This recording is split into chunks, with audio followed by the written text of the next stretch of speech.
15 साल 9 महीने का एक लड़का पुलिस वालों के बीच घिरा हुआ था थाने के अंदर। बड़े इत्मीनान से बैठा हुआ है और बैठकर जमीन पर रोटी खा रहा था। एक एक करके 7 रोटियां खा जाता है अरहर की दाल से। पुलिस वाले पूछते हैं कुछ और चाहिए, तो मजाक के अंदाज में कहता है साहब चाय और पिला दो। एक चाय पीता है, फिर दूसरी चाय मांगता है, तीसरी चाय मांगता है, इसी तरह से 6 चाय भी पी जाता है।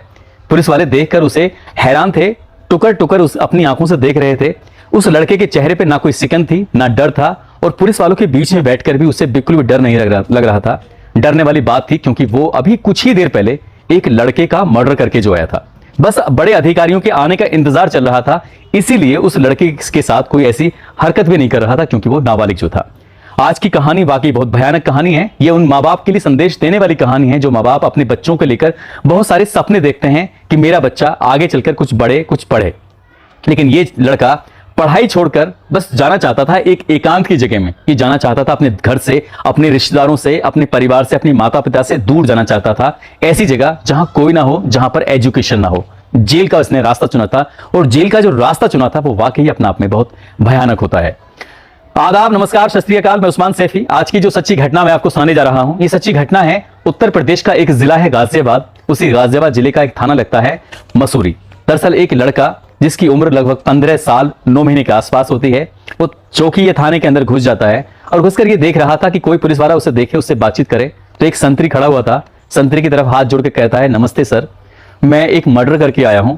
तो जो संतरी है, पुलिस वाला है, उसे देखकर हैरान था। उसे डांट कर कहता है कि अपने घर जाओ। बिल्कुल लड़का ठीक ठाक लग रहा है, उसमें कोई इस तरह का मतलब साइकोलॉजिकल या फिर कोई पागल या इस तरह से कोई बात नहीं थी। पढ़ा लिखा लग रहा था देखने में, पहनावे से भी सब कुछ ठीक है। वो दोबारा से कहता है कि सर मैं सच बोल रहा हूं, एक मर्डर करके आया हूं। तभी ये बात एसएचओ को बताई जाती है। एसएचओ का दिमाग भी हिल जाता है, सुनकर सोचकर हैरान था कि एक लड़का ऐसी कैसी बातें कर रहा है। उस लड़के को एसएचओ के पास लेके जाया जाता है। वहां जाकर पूरी बात बताता है। पूरी बात जो बताता है तो एसएचओ सहित पूरा पुलिस महकमा हिल जाता है, उनके रोंगटे खड़े हो जाते हैं। पुलिस वाले सख्ती में आ जाते हैं, सोचने पर मजबूर थे, और इससे ज्यादा कहीं सोचने पर मजबूर हो जाते हैं मीडिया कर्मी। जब मीडिया कर्मी इस घटना की, इस मामले की रिपोर्टिंग करते हैं तो वाकई अखबारों की सुर्खियां बनती है, सोशल मीडिया पर जब ये खबर तैरने लगती है तो सोचने वाले सोचकर हैरान थे, खासकर माँ बाप भी हैरान हो जाते हैं। जहां जहां तक ये खबर जा रही थी वो लोग सब सख्ते में हैं, परेशान हैं कि आखिरकार अपने बच्चों के साथ करे तो क्या करे। दरअसल इस लड़के की, जिसका नाम है प्रियांशु, जिसकी उम्र लगभग 15 साल 9 महीने के आसपास होती है, जो कि मसूरी में एक इलाका है ननकागढ़ी, आकाश नगर, वहां का रहने वाला है। इसके पिताजी प्रॉपर्टी डीलिंग का काम करते हैं, और एक पड़ोस का लड़का है जिसका नाम है वरुण। वरुण से दोस्ती कर लेता है, और दोस्ती करने के बाद उसे अपने साथ कहीं ले जाने की कोशिश कर रहा है। पहली बार कोशिश करता है तो उसकी बहन इसको रोकती है, टोकती है कि कहां जा रहे हो तुम प्रियांशु के साथ, पढ़ाई नहीं कर सकते। वो वरुण को डांट कर अपने भाई को अपने घर में बुला लेती है।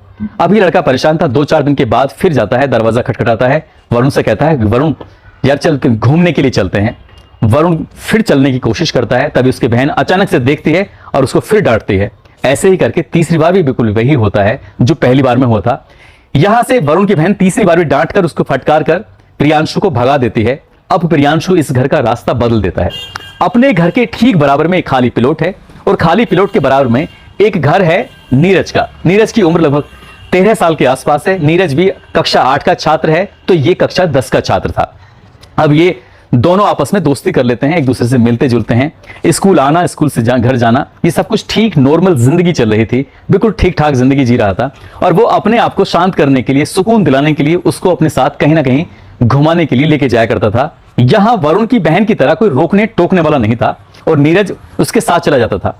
जब भी जाता था उसे ऐसा मौका नहीं मिल रहा था जिस काम को वो अंजाम दे सके। दरअसल उसके घर वाले, उसके परिवार के लोग इस लड़के को, प्रियांशु को, अक्सर कहते थे कि बेटा पढ़ाई करो, मेहनत से पढ़ोगे तभी आगे बढ़ोगे, तुम्हें कुछ करना है, क्योंकि तुम्हारे पापा, तुम्हारे परिवार के लोग बहुत अच्छी जगह पर नहीं पहुंचे हैं। हम चाहते हैं कि तुम बहुत अच्छी जगह पहुंचो, खूब मेहनत से पढ़ाई करो।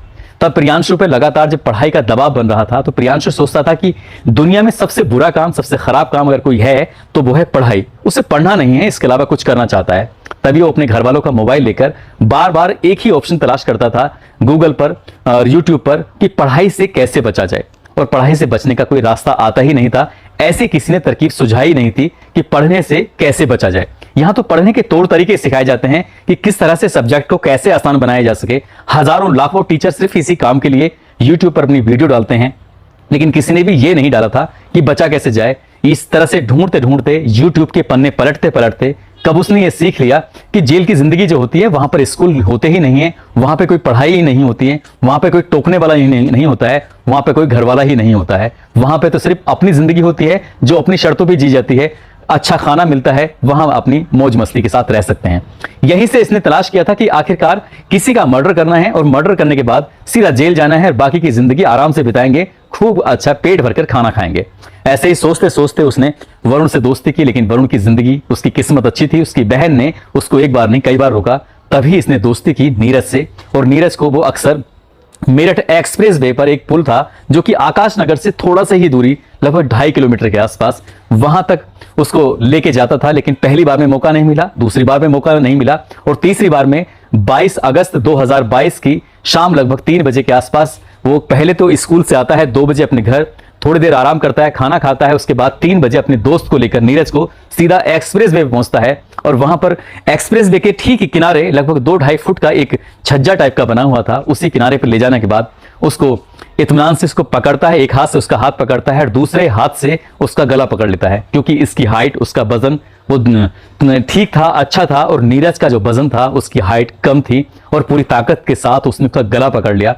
अब वो समझ पाया नीरज की उसको शायद ही मारने के लिए लेकर आया है। उसने बचने की बहुत कोशिश की, तड़प रहा था, रो रहा था, चिल्ला रहा था, दोस्त मुझे मत मारो। इस बीच उस एक्सप्रेस वे से कितने ही वाहन आ रहे थे, जा रहे थे, लेकिन किसी भी वाहन का उस दोनों लड़कों की तरफ ना कोई ध्यान गया, ना किसी ने सोचने की कोशिश की कि ये लड़के क्या कर रहे हैं। ध्यान गया भी होगा तो लोगों ने सोचा होगा शायद कोई रील बना रहा है या वीडियो बना रहा है, इस तरह के ख्याल आए भी होंगे तो आए होंगे। ये किसी के दिमाग में ख्याल नहीं आया कि एक लड़का दूसरे का मर्डर कर रहा है। एक ताकतवर था, एक ताकत से कुछ कमजोर था। ताकतवर उसको बहुत तगड़े से पकड़ लेता है और उसके आंखें बाहर निकल आती हैं, और जब तड़प तड़प कर वहीं वो दम तोड़ देता है, तो इतने से भी उसका यानी कि प्रियांशु का दिल नहीं भर रहा था। पास में ही एक बोतल पड़ी हुई थी, कांच की बोतल को तोड़ता है और तोड़ने के बाद उसकी गर्दन पर उसको चला देता है। उससे खून निकलने लगते हैं और इत्मीनान से लगभग 1 घंटे तक उसी की लाश के पास बैठा रहता है, ये देखने के लिए कि जिंदा है या मर चुका है। उसका हाथ की नब्ज टटोलने की कोशिश कर रहा था, जैसे यूट्यूब पर देखा था कि गर्दन पर भी कुछ पकड़कर देखा जाता है कि उसकी नब्ज चल रही है नहीं चल रही है। 1 घंटे तक उसके पास बैठा रहा। जब कोई मूवमेंट नहीं होता है, बिल्कुल शांत हो जाता है पूरी तरह से, फिर टहलता हुआ सीधा थाने जाता है। थाने जाने के बाद संतरी से कहता है कि मैं एक मर्डर करके आया हूं। ये मर्डर करके आने वाली बात जो थी वो वाकई लोग हैरान थे। जब उससे पूछा जाता है कि तुम कितने साल के हो, कि किस क्लास में पढ़ रहे हो, तो बताता है कि हाई स्कूल में पढ़ रहा हूं, मेरे मार्क्स ज्यादा अच्छे नहीं आते, मेरा पढ़ने का मन नहीं करता है, इसलिए मैंने इस घटना को अंजाम दिया है। पुलिस वाले सुनकर हैरान थे। तुरंत ही उच्च अधिकारियों को, एसएसपी को फोन किया जाता है, एसपी देहात ई राजा को फोन किया जाता है। अब यहां ई राजा का इंतजार किया जा रहा था। गाजियाबाद से मसूरी की कुछ दूरी होती है, उस दूरी को तय करने में जितना भी वक्त लगता है, इसी बीच में उस लड़के ने खाना खाने की डिमांड की थी, और अरहर की दाल से उसने रोटियां जब खानी शुरू की हैं, 7 रोटियां बड़े आराम से खा जाता है, क्योंकि उसको एक जिंदगी जो पसंद आने वाली थी, स्कूल की जिंदगी को उसने किल कर दिया था, खत्म कर दिया था, क्योंकि अब उसे जाना था जेल में, और जेल जाने के लिए वो बहुत ज्यादा उतावला हो रहा था। बार बार कह रहा था साहब जल्दी से जेल भेज दो, मुझे वहीं रहना है, वहीं जाना है। लेकिन एक पुलिस वाले ने जब उससे सवाल किया कि तुम्हें किसी को मार के ही जेल में जाना था, और भी बहुत सारे अपराध थे, चोरी कर सकते थे, डकैती डाल सकते थे, बहुत सारे ऐसे काम थे, भाग सकते थे, पढ़ने से तो दूर जाना था, अपने घर वालों से दूर जाना था, किसी दूसरी जगह पहुंच जाते, तो लड़का इस बात को सुनकर शांत हो जाता है। उसके पास कुछ जवाब नहीं था। वाकई उसको शायद उस सवालों के जवाब में लगा कि शायद वो कुछ गलत करके आया है, लेकिन वो बात अब बीत चुकी थी। जो होना था वो हो चुका था।